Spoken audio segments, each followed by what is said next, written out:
اعوذ باللہ من الشیطان الرجیم بسم اللہ الرحمن الرحیم اللہم صلی علی سیدنا محمد وعلی آل محمد کما صلیت علی ابراہیم وعلی آل ابراہیم انک حمید مجید اللہم بارک علی محمد وعلی آل محمد کما بارکت علی ابراہیم وعلی آل ابراہیم انک حمید مجید۔ اللہ تعالیٰ کا ارشاد ہے، ترجمہ: بے شک اللہ تعالیٰ اور اس کے فرشتے نبی کریم صلی اللہ علیہ وآلہ وسلم پر درود بھیجتے ہیں۔ اے ایمان والو، تم بھی ان پر درود اور خوب سلام بھیجو۔ حضرت ابو ہریرہ رضی اللہ تعالیٰ عنہ سے روایت ہے کہ رسول اللہ صلی اللہ علیہ وآلہ وسلم نے فرمایا، جو شخص مجھ پر ایک مرتبہ درود شریف پڑھتا ہے، اللہ رب العالمین اس پر 10 رحمت نازل فرماتا ہے۔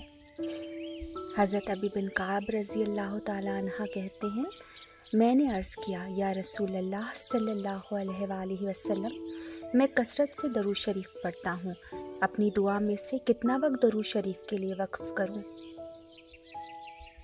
نبی کریم صلی اللہ علیہ وآلہ وسلم نے فرمایا، جتنا تو چاہے۔ میں نے عرض کیا، 1/4 صحیح ہے؟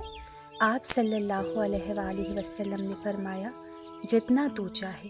میں نے عرض کیا، نصف وقت مقرر کروں؟ آپ صلی اللہ علیہ وآلہ وسلم نے فرمایا، جتنا تو چاہے، لیکن اگر اس سے زیادہ کرے تو تیرے لیے اچھا ہے۔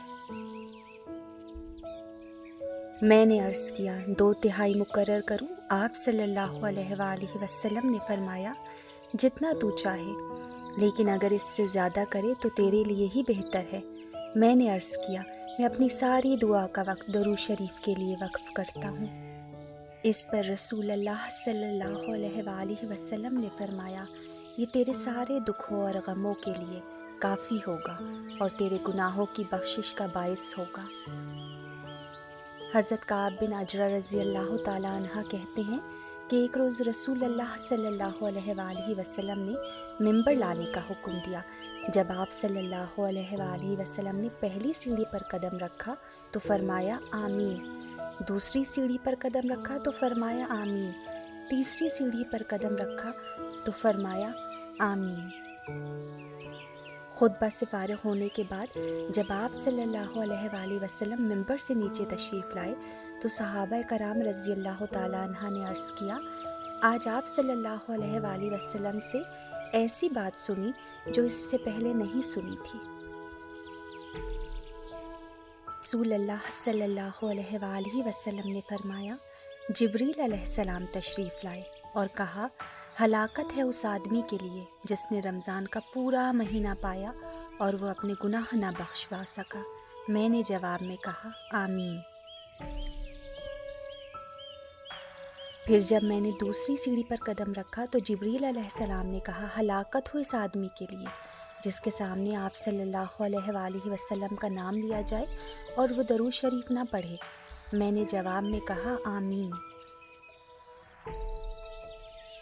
پھر جب میں نے تیسری سیڑھی پر قدم رکھا تو جبریل علیہ السلام نے کہا، ہلاکت ہو اس آدمی کے لیے جس کے سامنے اس کے ماں باپ یا دونوں میں سے ایک بڑھاپے کی عمر کو پہنچے اور اس نے ان کی خدمت کر کے جنت حاصل نہ کی۔ میں نے جواب میں کہا، آمین۔